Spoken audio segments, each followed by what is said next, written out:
नमस्कार दोस्तों, इस वीडियो में हम लोग बात करेंगे आज के टॉपिक जो 18 फरवरी की जो भी एडिटोरियल्स हैं उनके बारे में। तो आज पहला जो टॉपिक है वो है प्रेसिडेंट रूल के बारे में। एक्चुअली ये ना टॉपिक एक न्यूज़ में आया है मणिपुर की वजह से, क्योंकि मणिपुर में ना अभी प्रेसिडेंट रूल लग गया है 13 फरवरी को। ठीक है, 13 फरवरी को। उससे पहले क्या हुआ था कि 9 फरवरी को वहाँ के जो सीएम थे बीरेन सिंह, उन्होंने बीरेन सिंह ने ना क्या बोलते हैं इस्तीफा दे दिया था, क्योंकि अगले ही दिन actually non confidence motion pass होने वाला था वहाँ पे। ठीक है, तो उससे पहले ही उन्होंने रिज़ाइन दे दिया फ्रॉम सीएम पद। तो उसके बाद ना 13 फरवरी को, क्योंकि एक्चुअली असेंबली तो डिसॉल्व नहीं हुई है, असेंबली तो अभी भी प्रोसेस एक्चुअली एक तरह से ना अंडर प्रोसेस है। तो वो अभी डिसॉल्व तो नहीं हुई है, लेकिन बीरेन सिंह क्योंकि सीएम अभी नहीं है और कोई भी मणिपुर में भी सीएम नहीं है, तो इसलिए वहाँ प्रेसिडेंट रूल लगा लिया। और जो सेंट्रल गवर्नमेंट है उसने वहाँ पे कंट्रोल कर लिया अभी। ठीक है, इसकी वजह से और पूरा इशू मतलब मणिपुर के बारे में ऑलरेडी मैं आपको एक वीडियो बता चुका हूँ कि जो कुकी और मैते जो कम्युनिटी है, ट्राइबल कम्युनिटी है मणिपुर में, उनके बीच में काफ़ी टाइम से पिछले बोला रहा है 21 मंथ से ऑलमोस्ट प्रॉब्लम चल रही है, वायलेंस चल रहा है, इशू चल रहा है, जिसमें ऑलमोस्ट 250 लोगों की डेथ हो चुकी है ऑलरेडी। और मोर देन 60 to 65,000 लोग no they have been displaced from their places. उनको दूसरी जगह पे जाके रहना पड़ा है, अपना जो पैतृक जगह थी उनको उसको छोड़ के। ठीक है, ये चीज़ है। और किस बेस पे लगा हुआ है ये प्रेसिडेंट रूल? ये बेस पे लगा हुआ है कॉन्स्टिट्यूशन मशीनरी की। ठीक है, कि भाई मणिपुर स्टेट है, वो कॉन्स्टिट्यूशनल जो प्रिंसिपल्स हैं उस पे उसमें जो फंक्शनलिटी है वो फेल हो गई वहाँ पे, जो कॉन्स्टिट्यूशनल मशीनरी है वो फेल हो गई वहाँ पे। ठीक है, वो गवर्नमेंट सही से काम नहीं कर पाई। ठीक है, ये चीज़ है पूरा।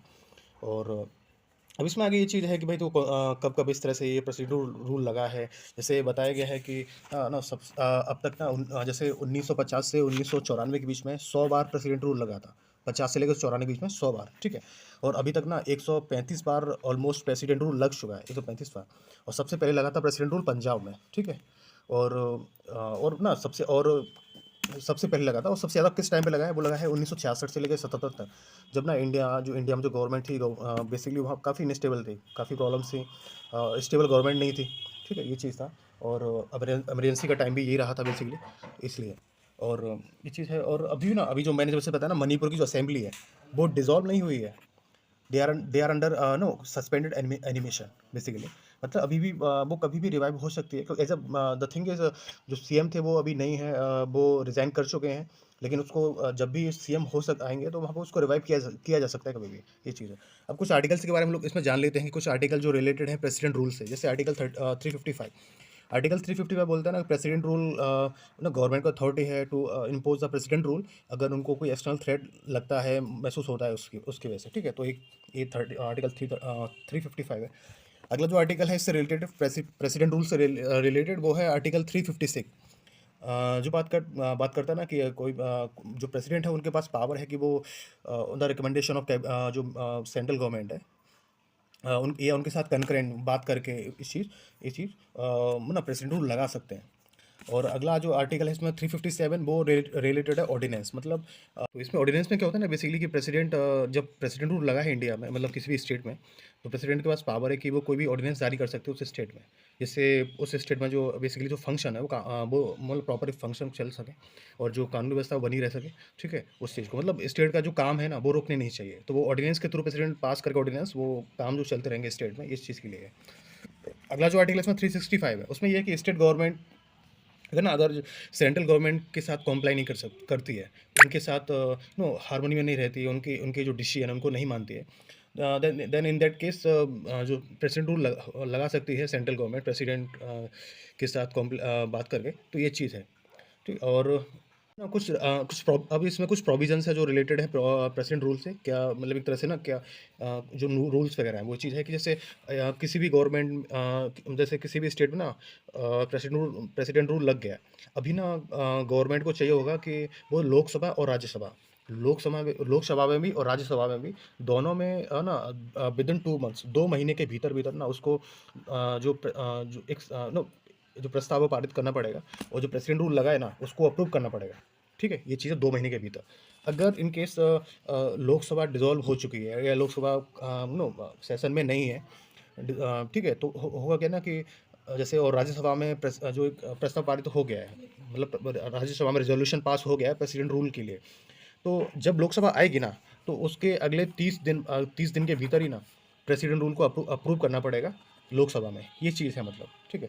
इसका टाइम पीरियड होता है 6 महीने के लिए, 6 महीने के लिए लगता है। और इसको अगर और ये इसका जो मैक्सिमम टाइम है वो 3 साल तक है। मतलब इसको हर 6 महीने में रेजोल्यूशन पास करके दोनों जो हाउसेस हैं लोकसभा और राज्यसभा में, हर 6 महीने में रेजोल्यूशन पास करना पड़ेगा। और हर और मतलब 6 महीने अगले 6 महीने फिर उसको प्रेसिडेंट रूल को बढ़ा सकते हैं, ये चीज़ है। और ये कब तक बढ़ा सकते हैं? 3 साल तक, ये चीज़ है पूरा, ठीक है। अभी कुछ नो केसेस हैं जो जिन्होंने कुछ सुप्रीम कोर्ट के कुछ केसेस हैं जहाँ पर बात हुई है प्रेसिडेंट रूल की, ठीक है। जैसे एक केस है 1994 में एसआर बोमई केस, जो काफ़ी फेमस है। उसमें बोला है कि नो प्रेसिडेंट रूल ना जुडिशियल रिव्यू के अंडर आता है।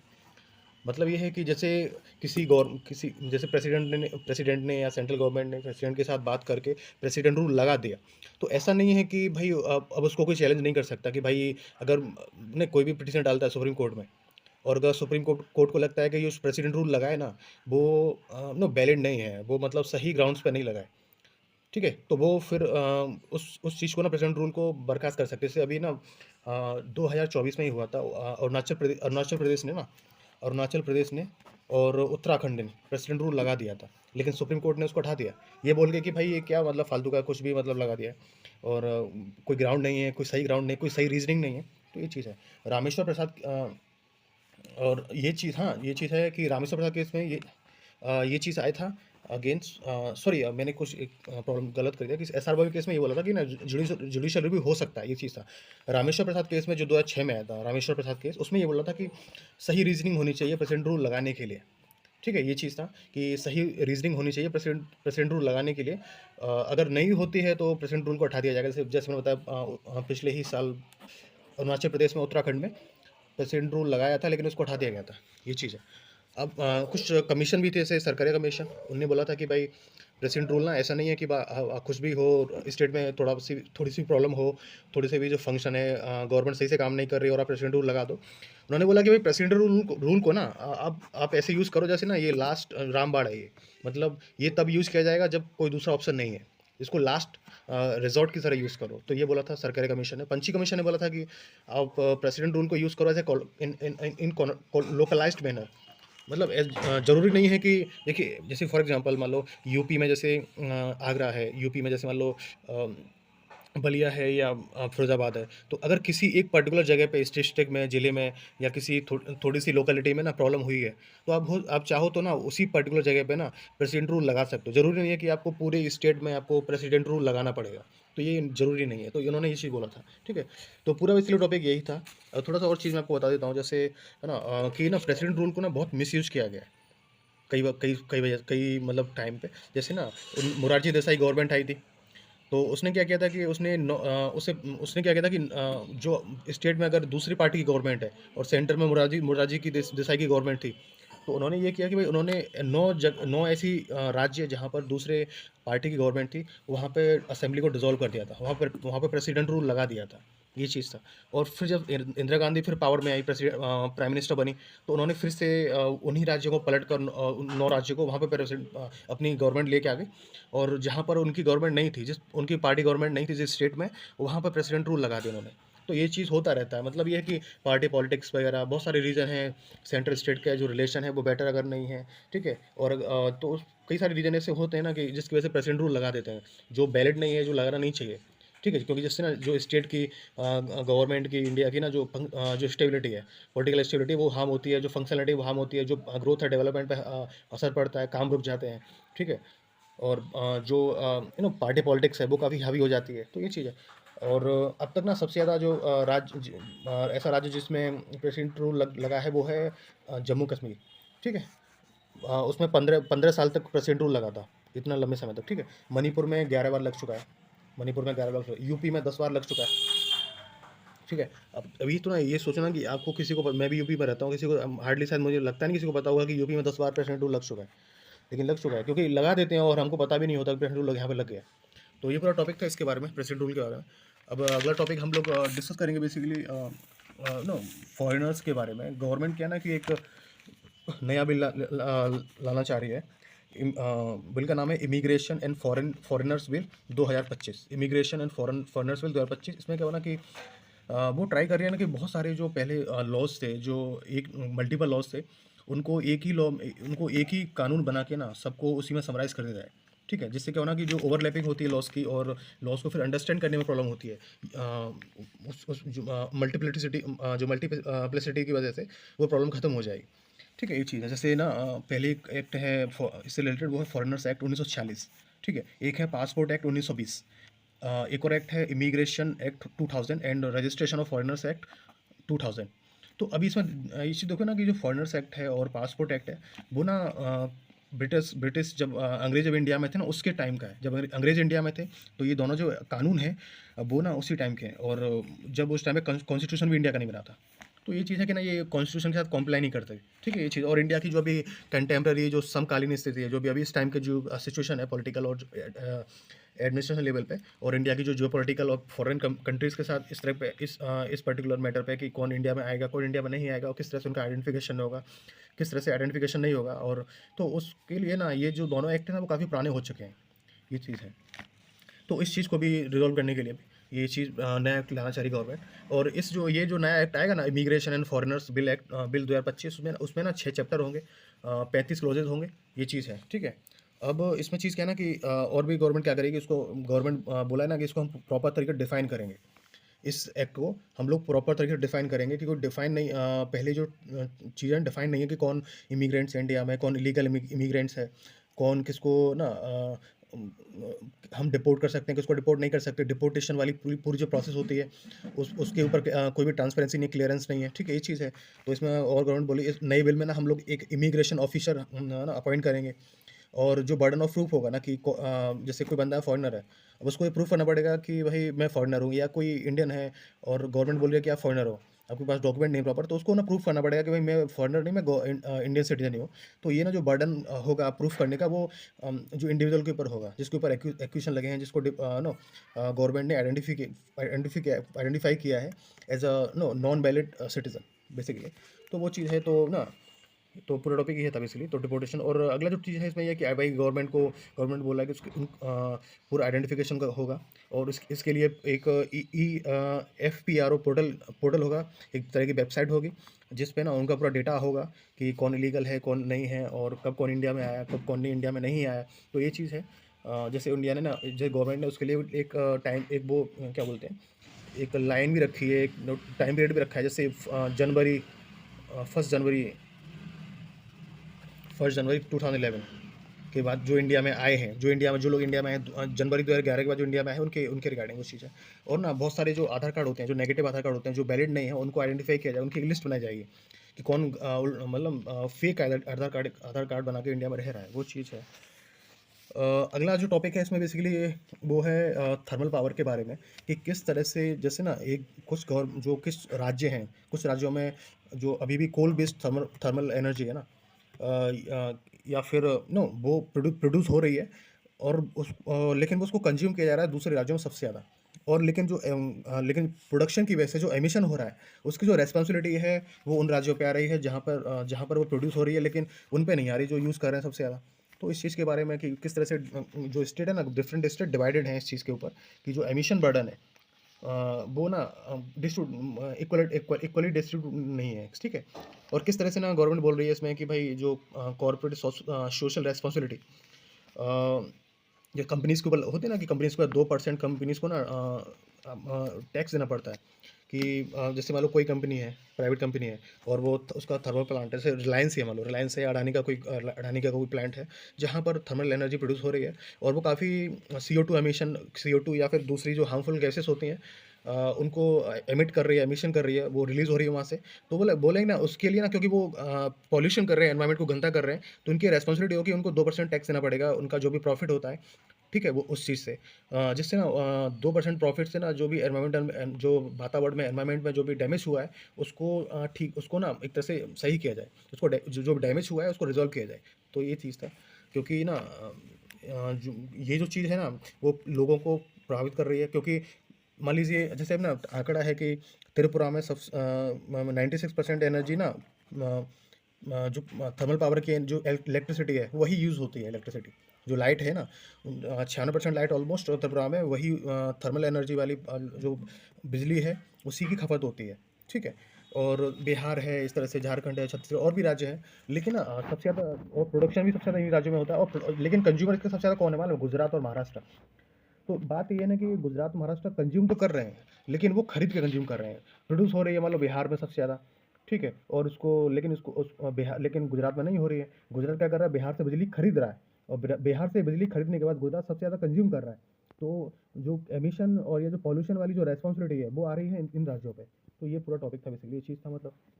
अब थोड़ा इसमें चीज़ और भी जानने के लिए, जैसे इलेक्ट्रिसिटी एक कंकरेंट लिस्ट में आता है, जैसे स्टेट गवर्नमेंट और सेंट्रल गवर्नमेंट दोनों ही कानून बना सकते हैं। और ना स्टेट गवर्नमेंट के पास पावर होती है टैक्स लेने की, लेकिन ऑन कंजप्शन। जो रेवेन्यू इकट्ठा कर सकती है स्टेट गवर्नमेंट, लेकिन कंजप्शन पे और सेल पे, प्रोडक्शन जनरेशन पर नहीं कर सकती। बिजली के जनरेशन पे वो टैक्स नहीं लगा सकती स्टेट गवर्नमेंट, वो लगा सकते बिजली के कंजप्शन पे और सेल पे। ठीक है, ये चीज़ है। और ना ही जो सेंट्रल गवर्नमेंट है वो प्रोडक्शन टैक्स लगा सकती है बिजली के प्रोडक्शन पर, वो चीज़ है। और ना ही बिजली जीएसटी में आती है। तो ये सारी बातें हैं, तो ये भी टॉपिक यहीं खत्म होता है। तो पूरा टॉपिक बेसिकली इसमें यही था कि बिजली का प्रोडक्शन कहाँ पे हो रहा है, दूसरे जो राज्य उसको प्रोड्यूस कर रहे हैं वो सबसे ज़्यादा उसको यूज़ नहीं कर रहे हैं। ठीक है, दूसरा जो कंपनी इसको प्रोड्यूस कर रही है उसकी एक रेस्पॉन्सिबिलिटी बनती है कि वो अपना जो प्रॉफिट का 2% एटलीस्ट, जो भी और या फिर गवर्नमेंट जो भी डिसाइड करती है परसेंटेज, वो क्या बोलते हैं, एक तरह से एज अ डोनेशन उसको दें 2% as a corporate social responsibility के तौर पे, ये चीज़ है। और दूसरा कि किस तरह से लोग प्रभावित हो रहे हैं, और ये चीज़ की इलेक्ट्रिसिटी कंकरेंट लिस्ट में आती है। स्टेट उसके ऊपर स्टेट कंजप्शन और सेल के ऊपर सिर्फ टैक्स लगा सकती है, जनरेशन पर नहीं लगा सकती।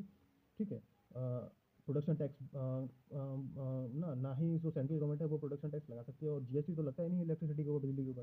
तो ये चीज़ जानने की है। अब ना आपसे मैं कुछ न्यूज़ डिस्कस करूँगा रिगार्डिंग कुछ इंपॉर्टेंट न्यूज़ एग्जाम के बारे में। जैसे एक टॉपिक था DOS, उसको बोलते हैं डिनायल ऑफ सर्विसेज। ठीक है, एक और उसी से रिलेटेड एक चीज़ है, उसको बोलते हैं डिस्ट्रीब्यूटेड डिनायल ऑफ सर्विसेज। तो बेसिकली ये है ना कि जैसे आप फॉर्म भरने जा रहे हो, आपने आप साइबर कैफ़े गए, वहाँ फॉर्म भरने गए आप किसी भी एग्ज़ाम का। पता चला कि वो जो साइट है ना, जो सर्वर है, उस वेबसाइट का एग्ज़ाम के फॉर्म के लिए, वो सर्वर डाउन है, क्योंकि किसी ने ना किसी पर्टिकुलर हैकर ने उसको ना एक तरह से हैक कर दिया है। तो अगर वो ना हैक करने के लिए सिंगल सोर्स का यूज़ करता है, तो उसको बोलते हैं DOS, denial of service. Denial of मतलब ये है कि सर्विस प्रोवाइड नहीं हो पा रही है, सर्विस नहीं मिल पा रही है ठीक है, ये चीज़ कस्टमर को। और अगर वो हैक करने के लिए मल्टीपल सोर्सेज का यूज़ करता है, उसको बोलते हैं ये DDoS, distributed denial of services. तो ये चीज़ हो गया। अगला जो टॉपिक है इसमें सिमलीपाल टाइगर रिजर्व के बारे में बेसिकली। तो सिमलीपाल के बारे में हम लोग जान लेते हैं ना, ये उड़ीसा की जो नदन जो मयूरभंज जो डिस्ट्रिक्ट है, ठीक है, राज्य है, सॉरी राज्य बोल रहा हूँ, जिला है, डिस्ट्रिक्ट है, उसमें है ये।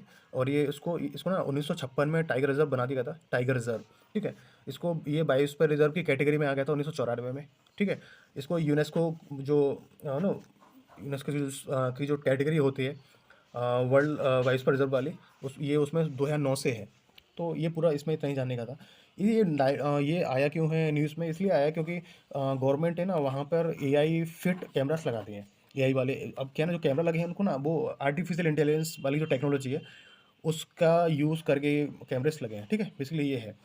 तो जिससे ना जो भी एनिमल्स है उनके आइडेंटिफिकेशन, उनकी मॉनिटरिंग वगैरह उसके लिए यूज़ होगा ये चीज़ है। अगला जो इसमें जो टॉपिक है वो है world audio visual entertainment summit के बारे में।